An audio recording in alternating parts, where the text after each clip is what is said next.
Hello, everyone, and welcome to this new episode of Karger in Conversation. I'm Francesca Brazzarotto, and I want to thank you for tuning in live today or for registering and watching the recording afterwards for what promises to be a timely and thought provoking discussion. For those of you who haven't attended before, this series is a quarterly event that brings together experts from across the scholarly publishing landscape, from publishers to librarians, funders, and researchers from around the world. Our goal is to create a space for open, timely conversations about the latest trends and challenges in academic life, in research, and publishing from all perspectives. Before we begin, just a few quick housekeeping notes. As usual, this session is being recorded and we'll share the link with all registrants after the event. You can submit your questions at any time using the question box or the chat. I'll monitor them and we'll leave time at the end to answer them. Feel free to use the chat for reaction and comments, but please keep it respectful and on topic. Closed captions are available. Just click the CC button on your screen if you'd like to turn them on. Now, to today's topic. Recent seismic shifts in political leadership in the United States and parts of Europe have raised urgent questions about how these changes affect science, research, and academia. Are political agendas reshaping research budgets, influencing priorities, undermining academic independence? In this session, we'll explore how and to what extent political dynamics are translating into real-world consequences for funding, collaboration, and institutional autonomy. From policy shifts to evolving global partnerships, we'll look both at challenges and the emerging opportunities for researchers, librarians, and academic communities alike. We are thrilled to welcome two outstanding speakers who bring deep expertise from both sides of the Atlantic. We have Professor Nicholas Dirks, the President and CEO of the New York Academy of Sciences. Historian and former university chancellor, he has led institutions like UC Berkeley and Columbia University. His work spans global education, the future of research, and academic governance. He's a leading voice on the role of science in society and how institutions can adapt in politically complex environments. Welcome, Professor Dirks. Thanks for being with us. We also have Professor Ferry Bredveld, the president of FEAM, the Federation of European Academies of Medicine. He's also Professor Emeritus of Rheumatology at Leiden University Medical Center and a former chair of the Dutch Health Council. His decades of experience bridge clinical practice, policy advisory, and academic leadership with a strong focus on how science informs public policy across Europe. And guiding us through today's conversation is our moderator and host, Chris Box, Head of Academic and Research Markets here at Karger. With that, I'll thank you again for being here with us and hand it over to Chris to kick off our conversation. Great. Thanks, Fran. I'll start by extending a warm welcome from myself to all of our listeners as well. I think it's going to be a really interesting conversation today. And, I want to say a big thank you to Professor Dirks and Professor Redfeld for joining us and leading us through this topic. So, we're trying to understand some of the practical implications that come through the political change. And I wonder if we might start just by give our listeners a sense of the scale of the current political change. You've both had long careers in academia and you will have witnessed many waves of political change throughout that period.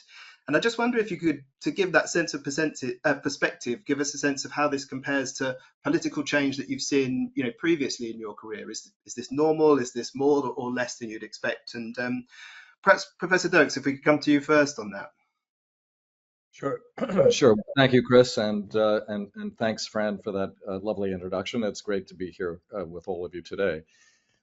Your question, of course, is one that in the United States context right now has a fairly straightforward answer, which is that we've never seen anything like this before. I'm old enough, I fear to say, that I was a student during periods of time when there were major protests and agitation on American college campuses, real antipathy between the world of the university and the world of the administration, and certainly there were tumultuous times in the late 1960s and early 1970s. But despite the real tensions that existed at the time, including acts of terrorism on campus, acts in which the Federal Bureau of Investigation and other federal agencies were used to surveil and on occasion detain students who were involved in protest and sometimes faculty too. It was nevertheless not something that affected the fundamental compact or contract between the government and the university in terms of everything from funding to the maintenance, at least in rhetorical terms, of a certain kind of commitment to academic freedom and the exercise of free speech. Obviously, those latter two were compromised, but they ultimately were not attacked directly. There were, of course, earlier moments in American history in which there were significant tensions of a different kind, in particular in the late 1940s and early 1950s, the period denominated by the name of a senator from Wisconsin by the name of Joe McCarthy, the McCarthyite period, when there were interrogations and various kinds of attacks on particular academics who were seen, along with other people across American society, as having been fundamentally compromised by some past association with the Communist Party. Those attacks, those interrogations were chilling, but they were also directed towards individuals and not towards the institution of the university. And again, there are cases where it broadened out. There was a loyalty oath insisted upon at the University of California in 1949, but it was something that, again, did not last and did not ultimately, I think, leave lasting scars for the relationship between government and the university. So what we're seeing today, and we'll get to the details of that shortly, is really unprecedented in modern times. And therefore, I think it's a very, very good thing that we're able to focus on it today. Great, thanks. I think that's gives us a good sense of perspective. I think we knew it was significant, but I think that puts it into context in a wider time period as well. Professor Bredfield, I mean, I guess the situation in Europe is slightly different, but really interested to get your perspectives on that topic as well. Well, thank you, Chris. Well, there is certainly a growing politicization in science, in the public discourse more than ever before, as already said by Nicholas. We have not seen this. We see it in the US, which is breathtaking. Every day you read the newspapers, there's red ears, but certainly also in Europe. There are parts in Europe where things are kind of similar. And this occurs rarely through overt attacks, overt censorship. It happens here and there, but that is rare. But mainly via budget reduction and regulatory complexity and polarization, also the evidence of science. So in my country here, it is the nitrogen deposition by the farmers, and then the results of this research, how to interpret that politically is incredible, difficult situation. So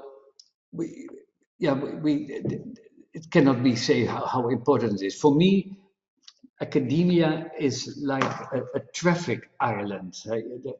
If you cross the street and there are many cars on both ways, then in the middle there is a safe area for people. And for me, universities are that traffic island in the middle of a busy road where we should be independent from the private sector, for the profit sector, and we should be independent from the public sector, the politicians. And that for nearly 1,000 years is the situation in universities, and we should really fight to maintain that.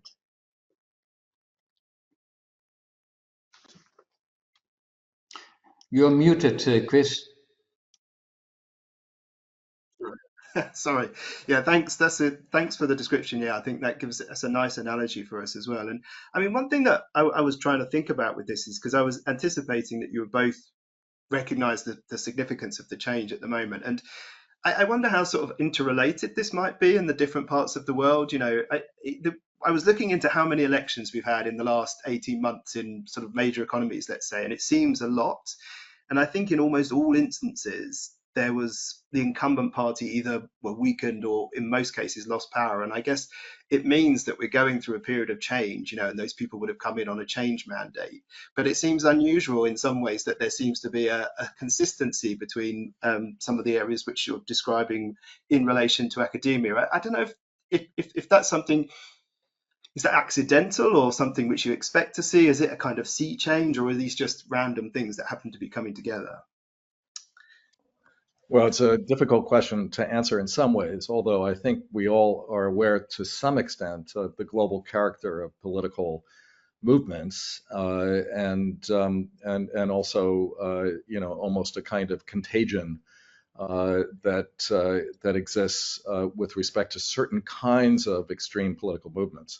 I think clearly, there are different kinds of outcomes to some of these changes, and of course, the UK seems to be on a different schedule than the United States, certainly, and some other European countries. But but the fact that you see a lot of interest in changing, political parties and the ruling parties in particular, doesn't by itself seem all that new or uncharacteristic or unprecedented. It is, of course, the rise in many places, including in the UK, although still at a minority level, of extreme right-wing movements. And I think movements that have been characterized across the board as ethno-nationalist in different kinds of ways, responding to both the excesses and also some of the conspiracies around globalization, responding, of course, in particular to questions of immigration and worries about national demographies and cultures and all the rest of it, that do seem to be both global in their reach and somewhat more extreme than we've seen for many, many years in many places. Right. Yeah. Okay. Okay, great. Thanks. Yeah. So, all right. So let's perhaps come on to, I guess, one of the most fundamental questions in the first instance in thinking about practical outcomes of this is that funding naturally is an important part of academic research, and in most areas it relies on that funding to be in place.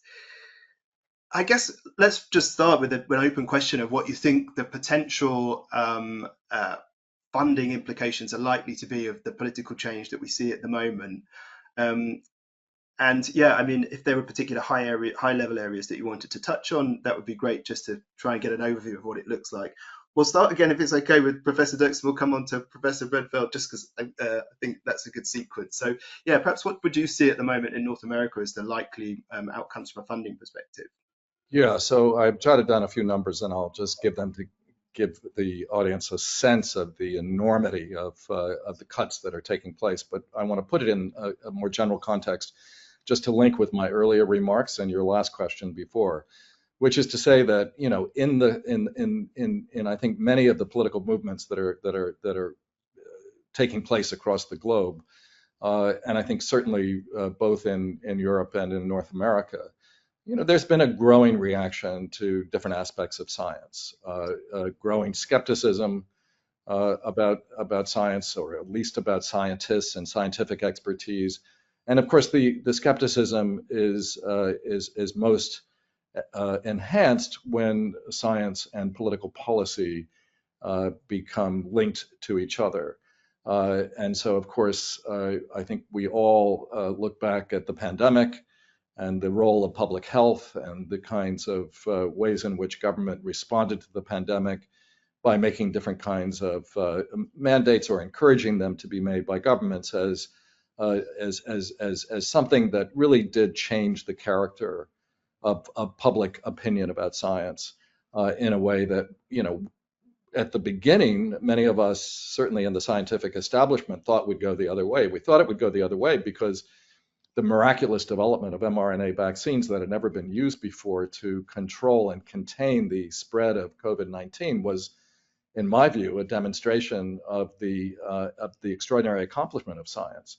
But of course, as we all know now, it got linked to very, very deep concerns about the role of the state, and I think also got linked to a deep skepticism about the role of science when it comes to dictating public policy that affects one individually, so that the benefits of the vaccine were sometimes overweighed by concerns about the education of one's youth or the freedom of one's movement or any number of other kinds of things that ultimately became major contributors, I think, to the current political moment.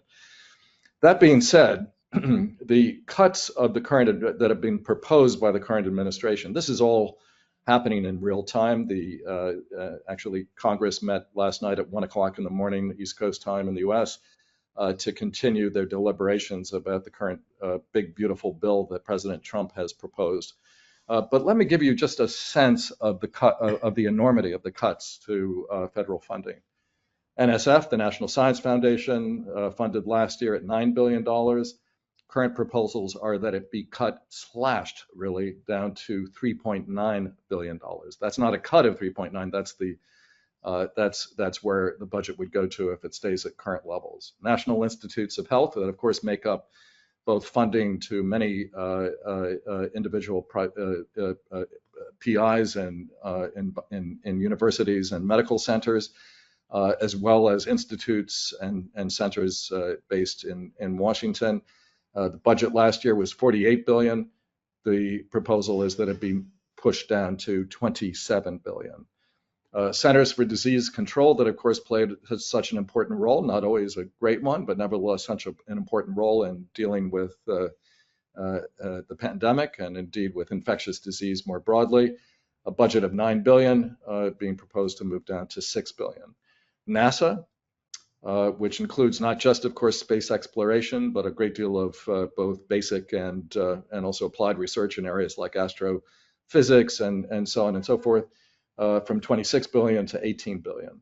I don't have the exact numbers for NOAA or the Department of Energy, but again, overall, we're talking about a more than 50% cut in science funding.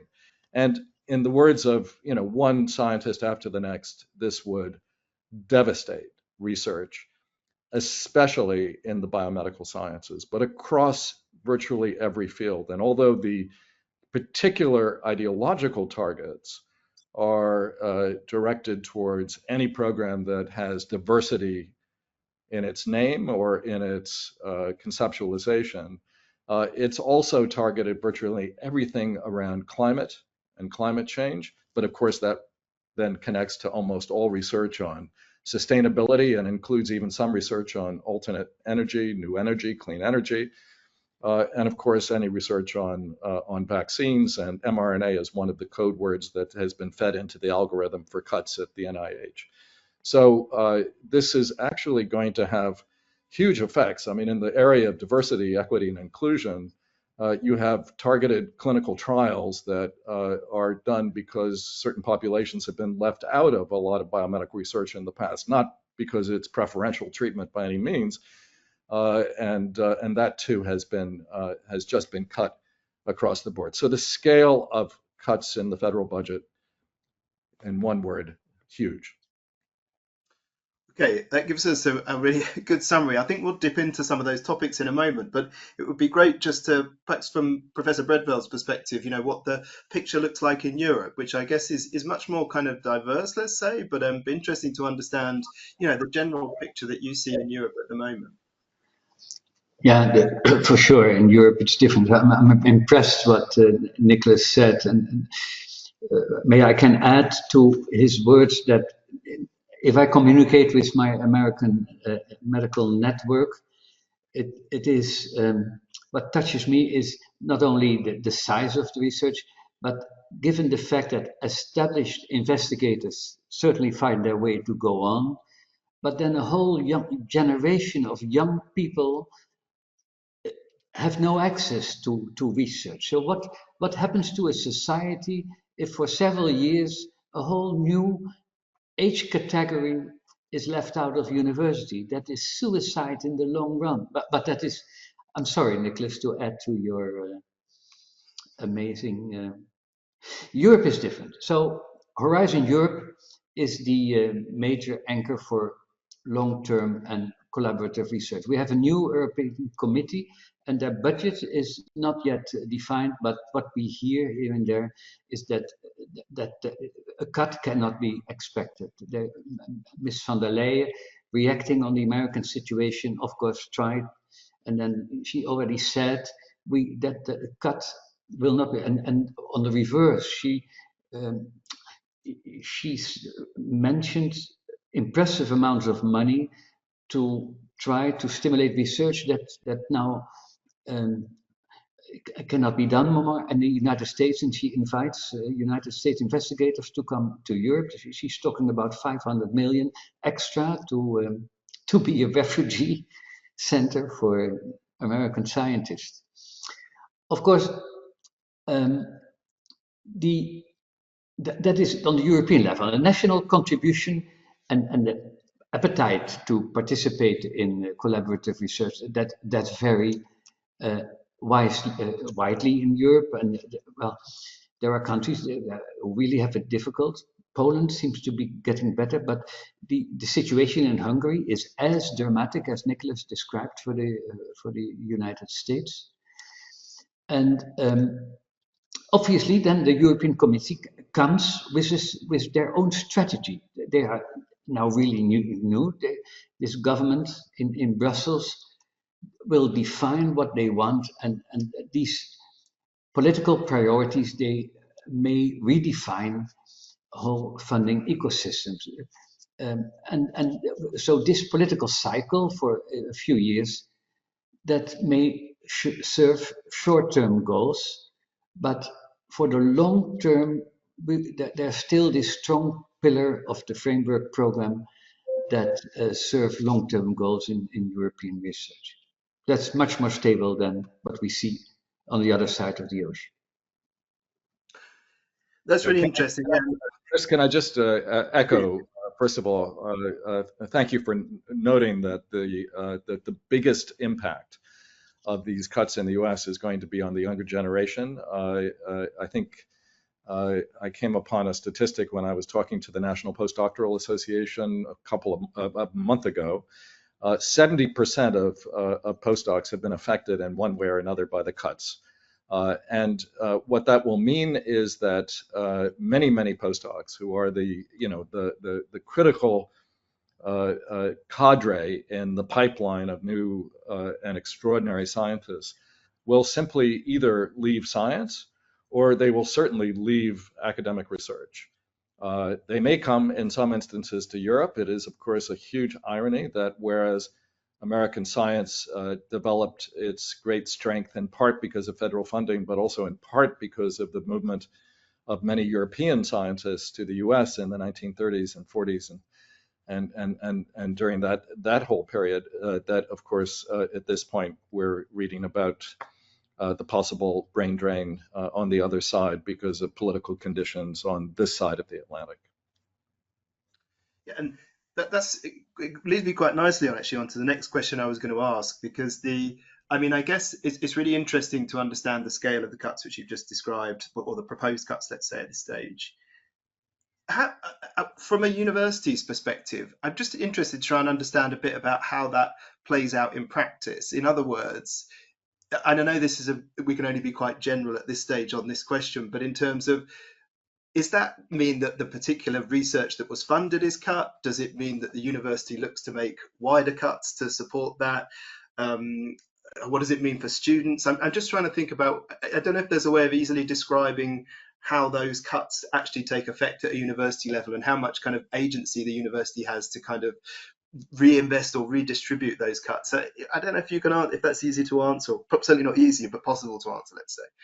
Yeah, well, there are very different kinds of scenarios that are taking place right now. And of course, people are also doing scenario planning because we're still, to a very large extent, waiting to see, what really comes down in the new budget and how things shake out over the next year or so. Because in many cases, the cuts have not been immediate since there have been court stays even on the levels of overhead for grants coming out of NSF and NIH. But just to your question about what the effects and impact will be on universities. First, the overhead rate. Overhead is of course massively misunderstood in the public. Everyone thinks it's just money that is not actually going to research. Actually, it's the money that goes to support the infrastructure for research, and it includes everything from building laboratories and buying equipment to the operating expenses around these laboratories, including power, electricity, and other kinds of supports. But it has always been the case that in the U.S. context, funding for education works that tuition dollars go into supporting education. It's the federal support that has gone into supporting research, and and that is a kind of a compact, again, part of the compact that has been so disrupted and could be really disrupted in more major ways. When particular grants have been cut, literally the projects have stopped. Sometimes they've stopped in the course of 24 hours. You get an email and you have to actually stop a clinical trial. There are a number of cases where extraordinary projects that have been going on over for years to try to track questions around cancer and other major diseases simply had to stop. And there's no way even to think about restarting them once you stop collecting data on the regular basis that you need to collect it, and you basically either fire or move to some other project the scientists who are conducting these studies. The universities that, of course, have already have been impacted include, of course, the universities that are in the news these days: Harvard, Columbia, and also Johns Hopkins. Hopkins had to cut hundreds of millions of dollars from their budget because of their extensive work in public health they were doing through USAID that was completely obliterated by the first wave of cuts in Washington. But in the case of Harvard and Columbia, it's even more insidious because, as I think, again, has been reported fairly widely, federal funding has been used in a way as ransom to make demands on the university to do things that have nothing to do necessarily with medical research. Obviously, they've targeted, as I mentioned, diversity, equity, and inclusion kinds of scientific programs and projects. But the real focus of government concern has been on things like Middle Eastern studies, claims about anti-Semitism, demands about how to control and how to punish student protest and student protesters. And so, the impact has already been major on Columbia and Harvard. Columbia just laid off close to 200 scientists, just laid them off, almost all of them in the medical school doing biomedical research. And Harvard is at this point redirecting some money that they've put aside to try to keep projects going through to the end of the year while they're negotiating with Washington. But it's a mix of things, but the short-term impact has been enough to lead to calls for hiring freezes at the very least across almost all major research universities in the U.S. And every day we see announcements that major cuts are in store, and these will be cuts that will go across the university because the impact of these cuts in one area will affect a lot of other things, because some of the federal funding supports individual salaries that have been committed out for 5 years, for example, in some cases for PhD students who have been given commitments around funding. So the universities will honor their commitments, but at the expense of major responses that will have to be made to funding cuts, and it will only, I fear, get worse. Okay. Thanks. Yeah, so I think that gives us a good summary. I mean, one other question I just wanted to touch on the funding topic. I mean, Professor Bredveld, you mentioned about you described the stability through the Horizon Europe that provides and that commitment to increasing funding there. But I think you also touched on some of the risks potentially at a national level from a funding perspective. Do you see much of a risk for that at the moment, or is it most of the funding that we see coming through Horizon Europe, and so the feeling is that generally research in Europe should remain stable? Yeah, so recent cases in several European countries, they show how quickly university autonomy can erode under political pressure. Clear examples in Poland, Serbia, Hungary. So I therefore see a role of the European Commission also in in defending academic values. Of course, academic autonomy, of course, money is important, but we cannot only complain and talk about money. Well, in Europe, of course, now different than in the United States, but academic centers should also structure themselves in terms of governance models that buffer against political influence. So I think the academic centers should really define the concept of academic freedom and what does that mean. That's a very diverse and complex topic, but if you define it and that is your modus operandi, then you may create a buffer against these short-term political influences of the various countries. And to stimulate that, I see a role of the European Committee to help to define that and implement that, try to implement that in the individual countries. Right. Yeah. That leads us quite nicely on to actually the next question I wanted to touch on. But I guess one thing, maybe just thinking about the funding question, I guess, is I'm very aware, being based in the UK, that I think the universities are under pressure, not necessarily through ideological grounds, but more just general budgetary issues that exist within the country. And I guess it just sort of illustrates there's lots of different impacts that can hit universities, whether they be ideological or economic.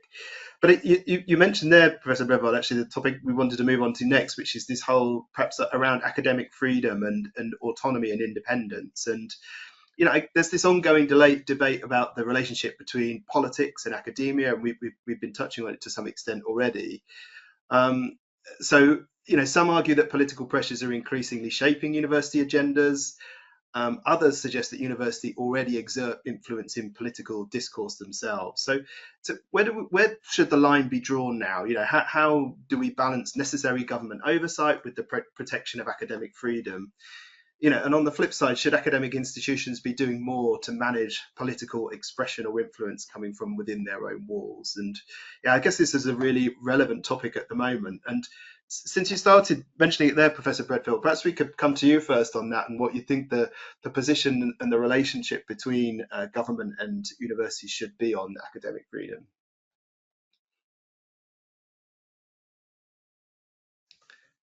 So it's a complex story, a topic, but if universities, the way they organize their governance, their university democracy, and then the way they define how they want to function, what means academic freedom for them, and if that is well defined and accepted, that would be a proper answer to these short-term effects of politics. So it's energy. You have to, if you open that topic, it will be a book of 100 pages. What you want is very complex, but many universities have not worked on that in full detail, and they have to do that in order to stand the storm that is now coming in our sails.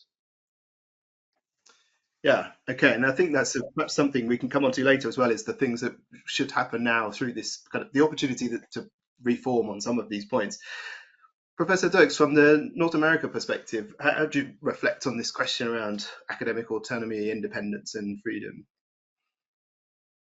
So, I agree with my colleague that academic freedom is a complex subject, and it has a long history, and it actually has a lot of different manifestations. In the U.S. context, it's often important to point out that the First Amendment of our Constitution, which is the amendment about freedom of speech, and government should make no law that would abridge that, or do nothing that would abridge that, is not, in fact, the same as academic freedom.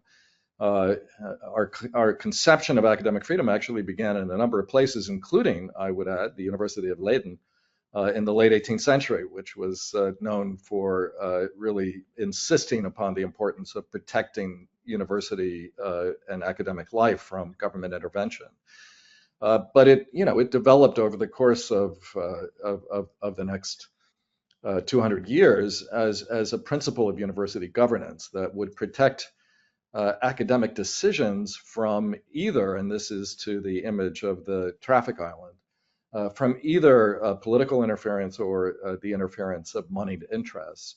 In the US context, the moneyed interests being often in private universities in particular, referring to boards of trustees and principal funders and donors for the university. And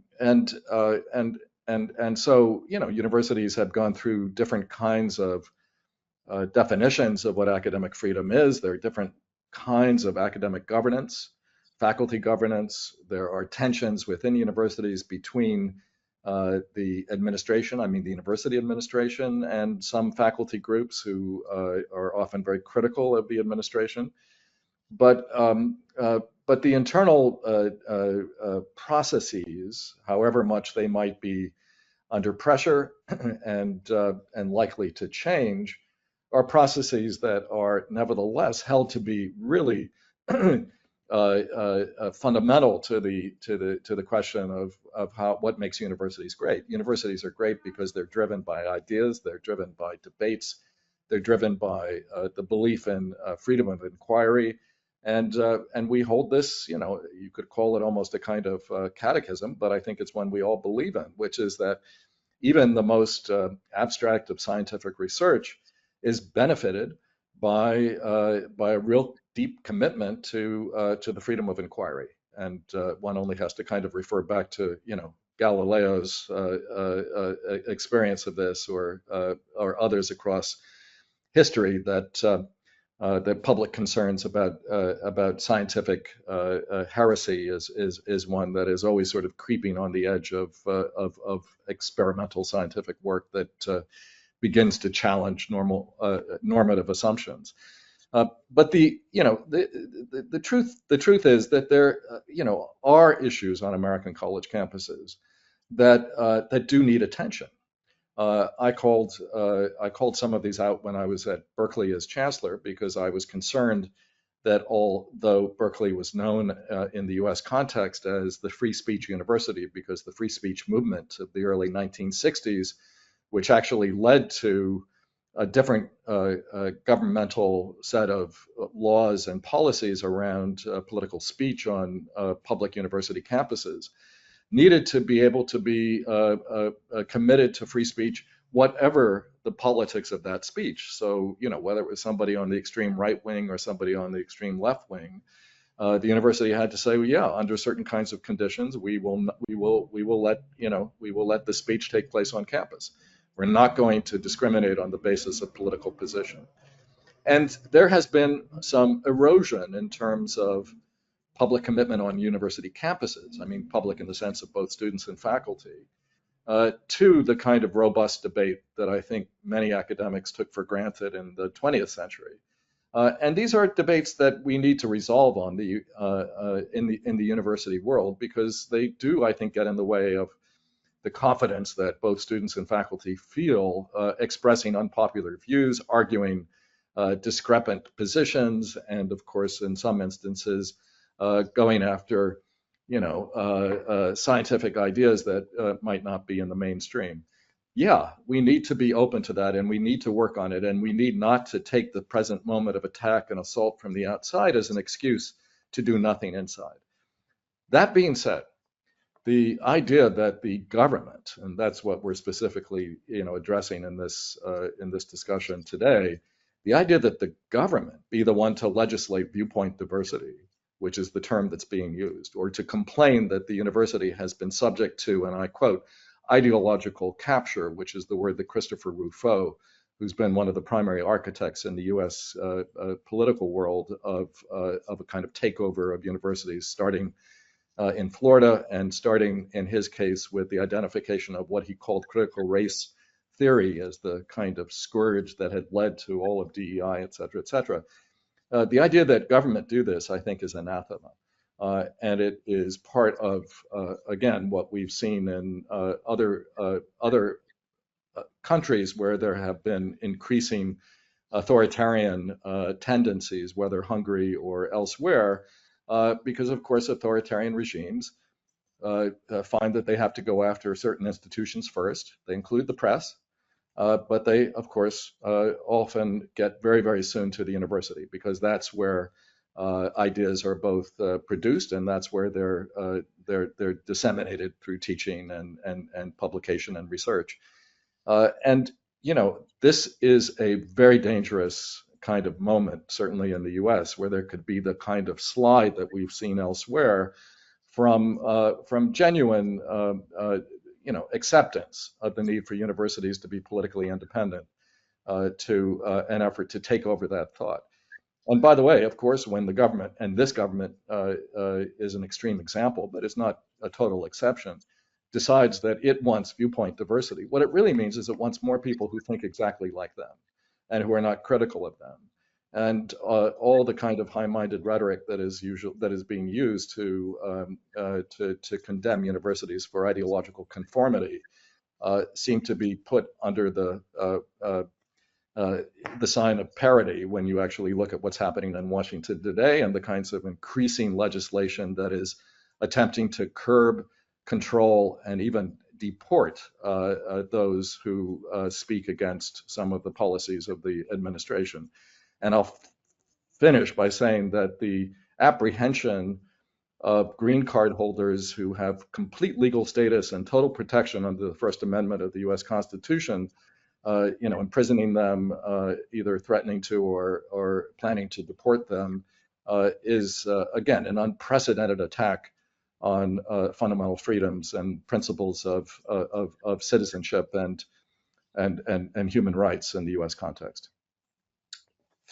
Okay, great. I mean, I think that's a nice description. I think it really is a very complicated topic, I think, isn't it? And you can see how there sort of seems to be very sort of many overlapping threads which are in some way related and not in others, and that perhaps leads to some of the confusion. But Professor Breadbelt as well, I mean, you touched on it briefly about Europe as well. I wonder if you might, I think it's difficult probably to describe Europe as a whole, but perhaps in the Netherlands, what the relationship on that note between universities and government looks like at the moment. Is that a very different picture at the moment that you see in the Netherlands, for example? Well, certainly different than the impressive overview that Nicholas gave us just. But this right-wing swing is definitely present in the continent, and an incredibly egalitarian country like the Netherlands have 30% of the votes on the extreme right wing, and they have to be in government in our coalition, our system. So they are the biggest party in our government, and then you see, of course, on a totally different level, but we see these things occurring also in this country, and well, we have to speak up. So we study the American situation with great interest and have to build up our discussion here in this country. It will come. Well, you see this swing in many European countries. So, but what happens in America, it will be a great lesson for us. Right. Yeah. And I mean, perhaps we could move on to talk about, I mean, we're touching here on kind of like views from a national perspective. I guess, one of the things that people would always say about research and scientific, and not just scientific research, but it's one of the world's true global endeavors, and it really has brought together international relationships. I'm just interested now to get a perspective from you both on, what global collaboration might look like moving forwards based on some of these differences. Do you see, increased risks from a global collaboration perspective, and what some of the implications of that might be? Professor Breadbelt, perhaps we'll come to you first on that one. Well, Europe is tightening data sharing rules, and it enforces stricter conditions on international partnerships. And these moves may be legitimate and a legitimate concern, but it may hinder international collaboration unless that it is implemented with great care. And the academic networks, and I'm the president of one of these networks on the medical side. We have long championed cross-border knowledge exchange. And good examples are, of course, pandemic preparedness, antimicrobial resistance, artificial intelligence, and so we should work on improving the possibility that science can work cross-border, but we have front winds in Brussels, and this is a topic that needs a lot of attention on this side of the ocean. And how would you characterize some of the front winds at the moment? Then it's to do with policies between the nations within Europe. Yeah, for instance, in drug development, the bureaucratic aspects in the whole spectrum of drug development, which is finding a target, finding mechanisms, and then clinical trials from the early stages to the late stages, and then health technology assessment and pricing issues. It is so complex, and it's so impossible to do international clinical trials together. You cannot exchange information from one country to the other. And that, of course, in the end translates into price of drugs, which is an important issue in all countries. So if we can fight that bureaucratic monster, we can develop drugs much cheaper and much faster than we do at the moment. Right. Yeah, that's interesting about the bureaucracy being a key aspect of that. Professor Dirks, perhaps from the North American perspective, how your sort of feelings on the potential for global collaboration moving forwards and what changes we might see there? Indeed. Well, I'm sorry to hear that there are increasing bureaucratic hurdles to data sharing around critical clinical trials and the like taking place in Europe, because again, science is genuinely global. I mean, it is international, and it proceeds and makes much better progress when it's not contained within national borders, and that includes everything from, of course, just outright collaboration, exchange of information, to actual collaborative work when it comes to specific kinds of scientific experimentation and the like. And of course, then people say, well, that's all very well and good, but in a world in which doubtless, I mean, now the administration in the U.S. has put on its website that there's no doubt that that COVID-19 came out of the Wuhan lab. That there are biomedical reasons to control international collaboration. And of course, in the field is, again, as you said, Ferry, the world of AI has led many people, whether thinking about cybersecurity or the use of AI for weapons or what have you, as the reason to once again try to nationalize science in the whole huge area of technology that, of course, is changing our world almost by the day as well. And I think this will have disastrous impact on the rate and also the nature of scientific work. When scientists collaborate across borders, and actually it's both national borders, but also borders of different kinds of backgrounds, different kinds of perspectives, different positions in the world economy, your science changes. I mean, when responding, for example, to or dealing with or addressing matters around climate change. Being in a small South Pacific island gives you a very different view of the potential risks of something like, say, solar geoengineering than, sitting in Chicago or elsewhere around the world. So I won't say Leiden, because I understand that you're also potentially underwater in the Netherlands as well. But the point is that that science too doesn't just sort of sit in some kind of view from nowhere. It's something that is positively impacted by international exchange. But in particular, the relationship, I think, between the U.S. and Europe and China is what is, so contentious right at the moment. By way of full disclosure, when I was at Berkeley, I championed global collaboration. I worked on a joint research on the development of a joint research center between Berkeley and Tsinghua University in Beijing, and we set up a wonderful collaboration, which was doing really important research in areas including in precision medicine, as well as in issues around climate.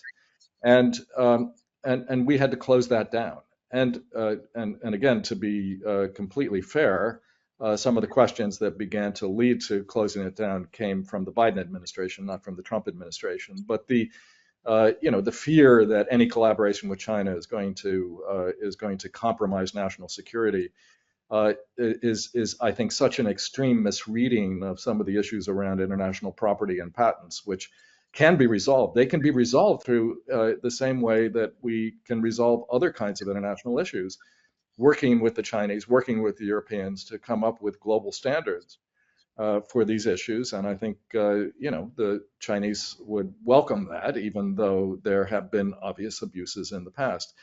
But in pursuing that, one would be actually also pursuing the best kind of purposes of science itself and scientific research, not just in terms of developing new ways of thinking about, or new ways of doing quantum computing, for example, but also in thinking about how to control the impact of AI, of how to control the impact of new technologies that will really, exponentially change with quantum computing. And again, both science and the relationship that science has to society is global in character, and the kind of retrenchment and reaction against the excesses of economic globalization have led to a very unfortunate reaction against any kind of scientific collaboration internationally, and I think that's a real danger going forward too. I'm sorry to be the voice of doom here. I feel like I'm being, just Cassandra from my little place on the screen, but I am worried about that as well. Yeah, no, and I think we're talking about some of the risks that we see as well, but I think we'll come on certainly to think about what some of the opportunities might be in that kind of scenario. But just to understand a bit better as well, I think you're saying the political issues that can constrain that kind of international research are to do with, I think what you're describing there is to do with things that are potentially outside of that area of research, rather than a nationalistic policy where they're trying to particularly own that area of research, if you like. Is that a fair characterization, or is it, I guess, probably more complicated than that? Yeah, no, I mean, of course, we academics, we always respond by saying it's more complicated, but the truth is that even as there are with semiconductors, massively intricate global supply chains that include Amsterdam's, they include the Netherlands and Taiwan and the U.S. and so on and so forth with semiconductors. Every scientific idea is being looked at labs all the way across the world. And the idea is that if you can't communicate, that's going to be a problem. But in the US, it's even more than that, because we've gotten to the point now where universities are being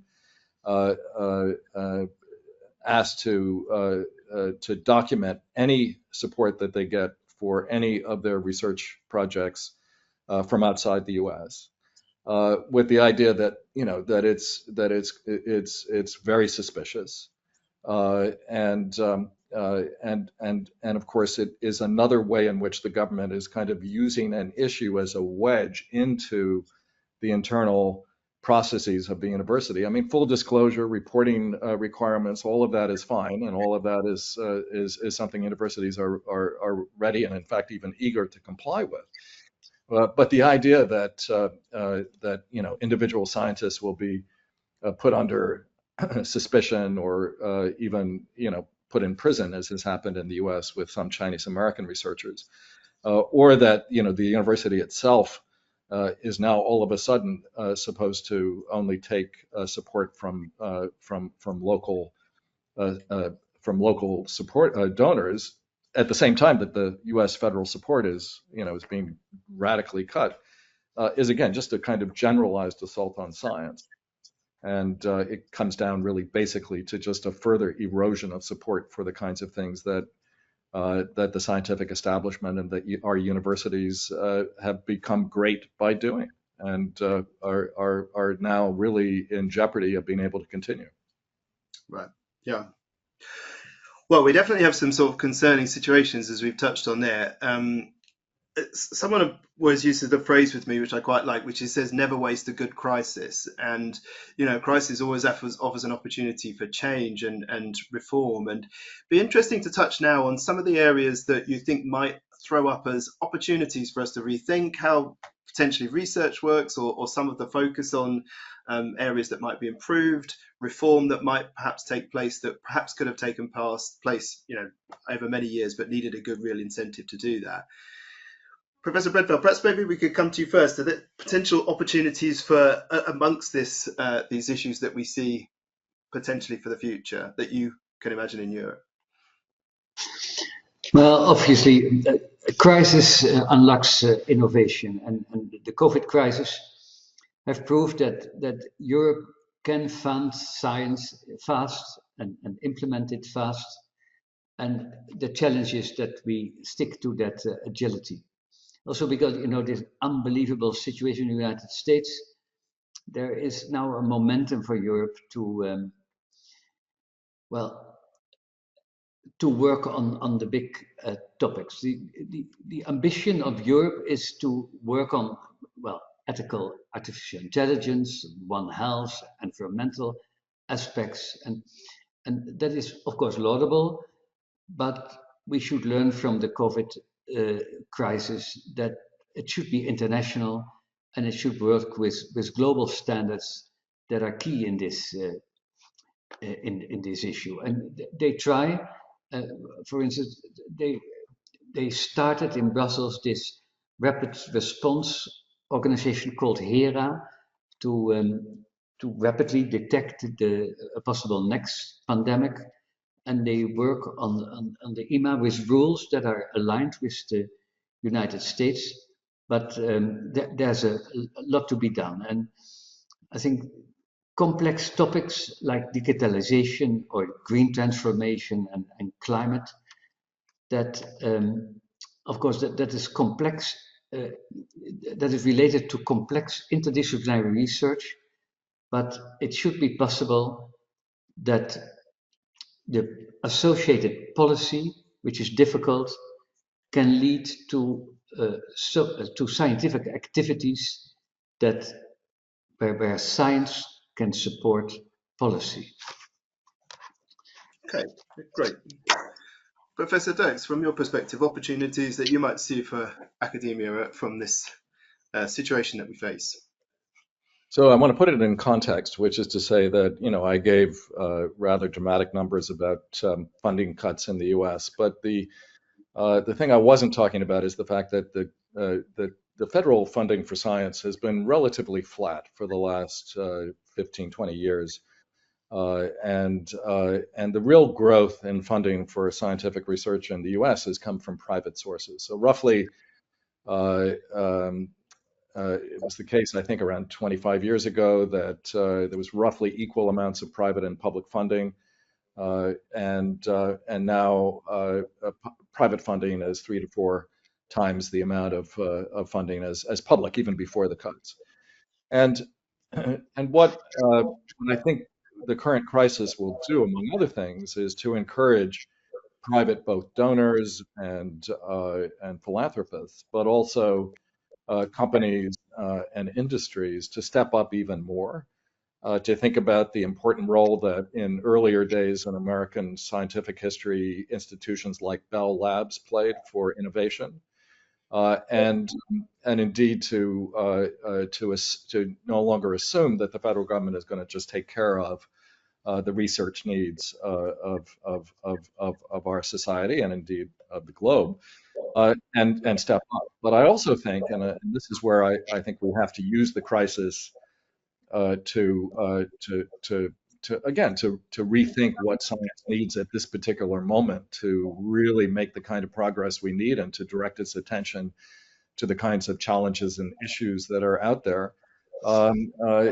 is to rethink how you do evaluate funding for science. Do we have we become complacent even in our federal funding mechanisms and simply fund people who have been successful in the past but aren't necessarily taking big risks in the future? Are we funding the younger generations of scientists enough? It tends to be the case that each year the average age of your first NIH or NSF grant goes up, so that there are more and more barriers to getting real ample support for research for younger scientists. And in addition to driving younger scientists out, we haven't been doing a great job of supporting them. And we haven't always been doing a great job of supporting, really risky kinds of scientific work that could end in failure. I have an old colleague from Columbia I was talking to just yesterday who's written a book on failure. He talks about how important failure is in science. That's how you figure things out. That's what happens when you try something interesting out. It often is what generates the most important questions that might redirect your attention to some problem or puzzle that will lead to real breakthroughs. So there's that. And the last thing I think which is needed is an increasing attention to the amount of private funding that comes in, but with respect to what the conditions are. We need to be very clear about the difference between research that is open and research that is proprietary. We need to be able to think about better coordination across multiple funding sources to ensure that we do really adequately provide the support for the foundations of scientific research. And we may need new kinds of institutional mechanisms to support research, including some of the kinds of research institutes that have been so successful in the European context when they've been, to some extent detached from universities. We don't need to have everything in a single institution in order for it to be world class in terms of quality and excellence and the like. And so, this again would be something that would also benefit from global collaboration, global thinking about what has worked best and what hasn't worked so well. Right. Yeah, I think it's always the best time to reflect on where some of the failures have been to give an opportunity to build more in the future. Another point that I think both of you have mentioned a couple of times throughout this is around public trust as well. And I think I guess the challenge always with policies is different people will feel differently about them, and some of the changes that we've talked about today will obviously be quite felt difficultly within the academic community. Others outside of that might feel these are, long overdue, let's say. And so how do we kind of try to rebuild the public trust that we might have in research and, the value that policymakers and everyday citizens see in the research that's being carried out? Professor Dirks, perhaps we could start with you on that.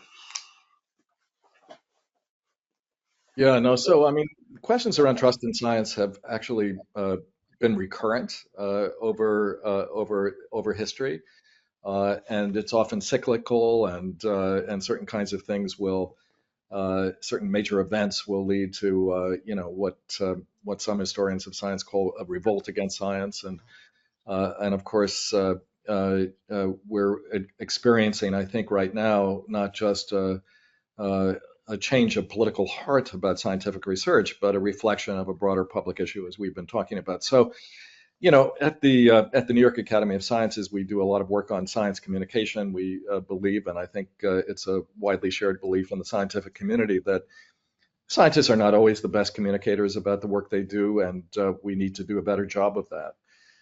But the impediments to really significantly increasing levels of public trust in science are not just about communication. It's also, and this goes back to the discussion we were having about the pandemic, it also goes to the use of science and policy and the use of scientists as experts. And there have been cases, and unfortunately too many of these cases, where scientists have been brought out on witness stands and as scientific experts in trials of one kind or another, or in policy debates and discussions in both state and federal government, where the line between what is real scientific consensus and what is a particular kind of view of the impact of a particular drug or the health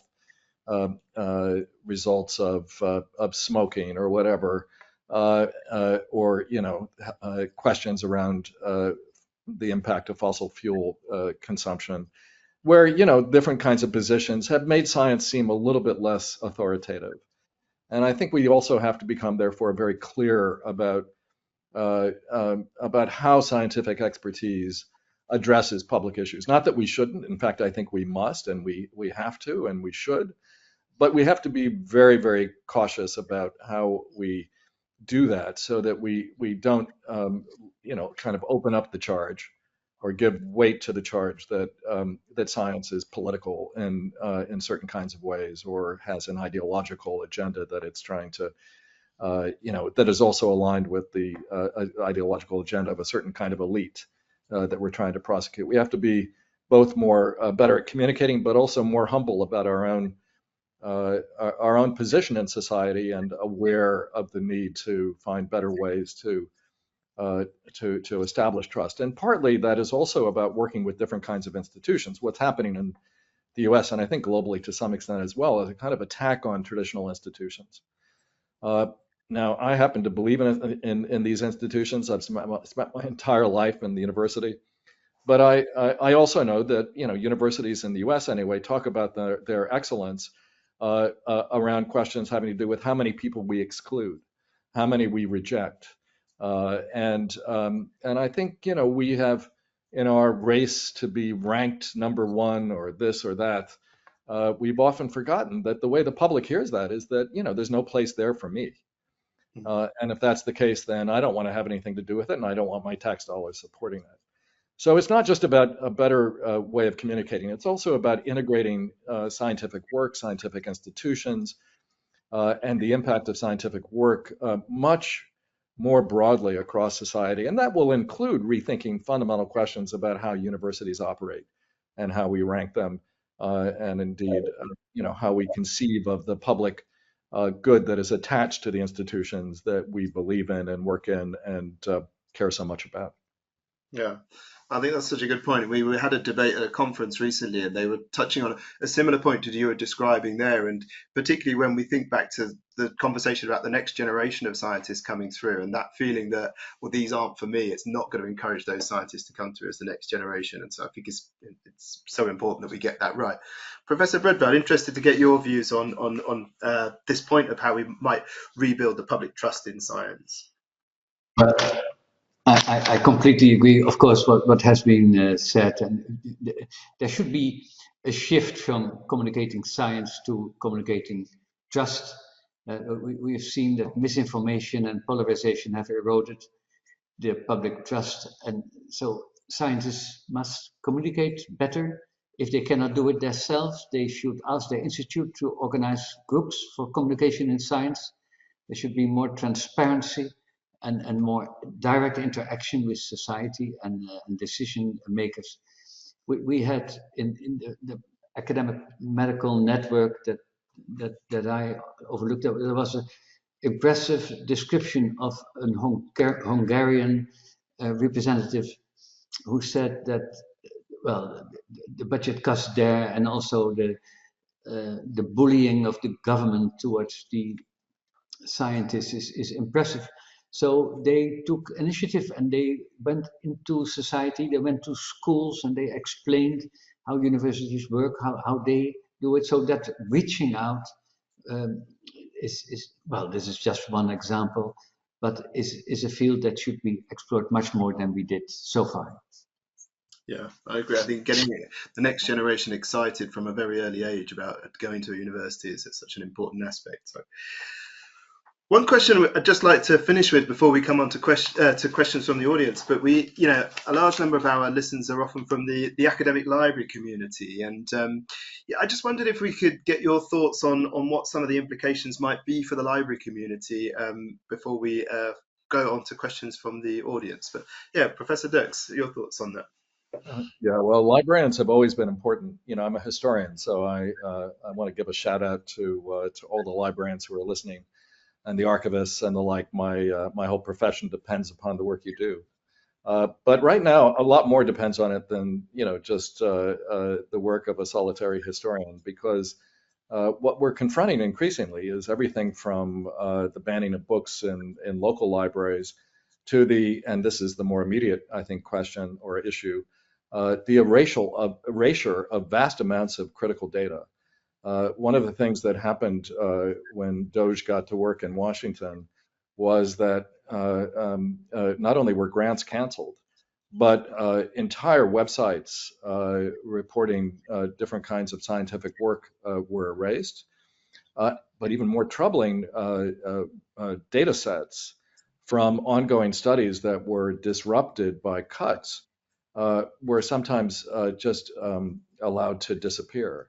And there have been a number of coalitions of librarians and also people who are adept at software and care about the preservation of data to try to work outside of government to collect and archive and store some of the data that has been lost. And there have been a number of articles recently that have covered this, including one recently in the New Yorker, which if you haven't seen, I'll send you the site on it. But it is quite remarkable how people have been rising up, working with librarians and archivists to protect our scientific and even more broadly our cultural heritage at this moment when we're in danger of losing things. We always have thought, of course, that digital modes of reproduction and preservation would allow us to keep bigger swaths of the past, but actually that depends on both institutions and large data storage facilities that are often supported by government. And when governments change, those are put under threat. And so, in a way, one of the most important fronts in the war to keep science alive and keep information flowing is a front that is being commanded by librarians and archivists. So, really important work, really important time for the work you do. That's a good reminder that more important than ever. Professor Bredfeld, I'm sure you spent a large time of your career in the library as well, and just be interested to get your perspectives on this. I fully agree what has been said. Like the altar in the church, for me, the library is a holy spot in the university, and the librarians should do everything to keep it like that. And librarians, of course, there are many aspects which they do, and particularly handling data, open science, the ICT around it. But as we discussed the last hour, the communication about science and defining academic freedom, it's a world that should be done by the individual institutes, and librarians are member of these institutes. They should contribute, they should ask for that discussion, and thereby can contribute to the attacks and the defense against the attacks that we see at this moment. Yeah. Okay. I like the description of the altar in the church. It seems like a nice way of capturing. Yeah. Okay, great. And look, with perfect timing, here's Fran, who usually appears near the end when we've got some questions from the audience. So, Fran, yeah, over to you. Thank you, Chris. Thank you, everybody. It's been such a great, conversation so far. So we had two questions that were sent to us before the event. So also for our listener, you could also send questions in advance when you registered. If you still want to ask something, please use the chat. So this next question was submitted and refers to a recent development. So some letters from U.S. attorneys were reportedly sent to several scientific and scholarly publishers asking whether journals were acting as partisans in various scientific debates. While I know you're not here as publishers and only if you feel comfortable commenting on it, how might actions like this affect publishers, editors, and researchers, both in the US and Europe? So I'm gonna also copy and paste the question in the chat so you can reread it because I understand it could be a bit long. Um, and if anybody feels like commenting. And then the next question as well, I'm gonna say here, what keeps you up at night about the next 3 to 5 years in science policy? Thanks to the people who asked those questions. Yeah, just let me address the first question, which is yes, we have been tracking this. Actually, at the New York Academy of Sciences, we do publish a scientific journal called the Annals of the New York Academy of Sciences. And although we haven't yet gotten one of these letters, we know other editors who and journals who have.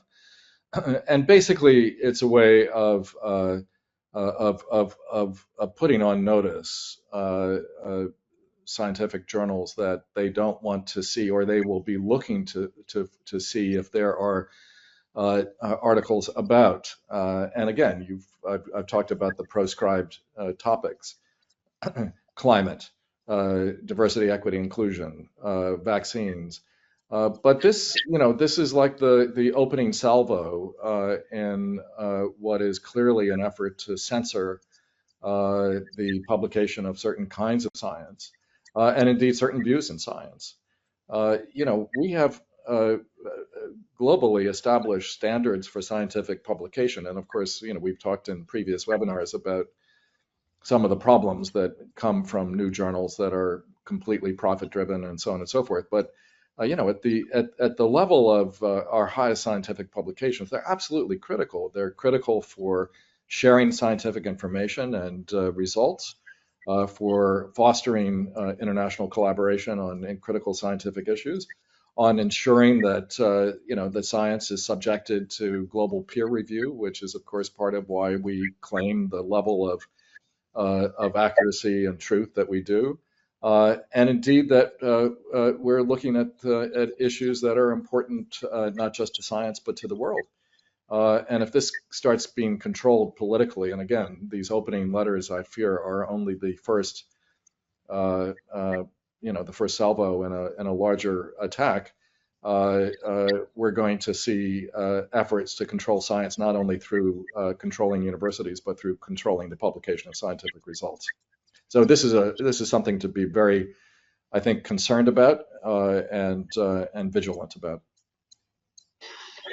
If I may do the second question, the policy for science. Of course, we have a new European Commission, and they start now consulting the individual countries. They like to keep their customers happy, so they talk to all these countries, and of course, public engagement with the various academic networks. And what is to be decided is, of course, the volume of money, and they said some positive things about it. But then comes choices how to spend the money, and that is whether to individual excellence or to collaborative research. Then the issue of inclusiveness, north, west, east, south, the inclusion of companies.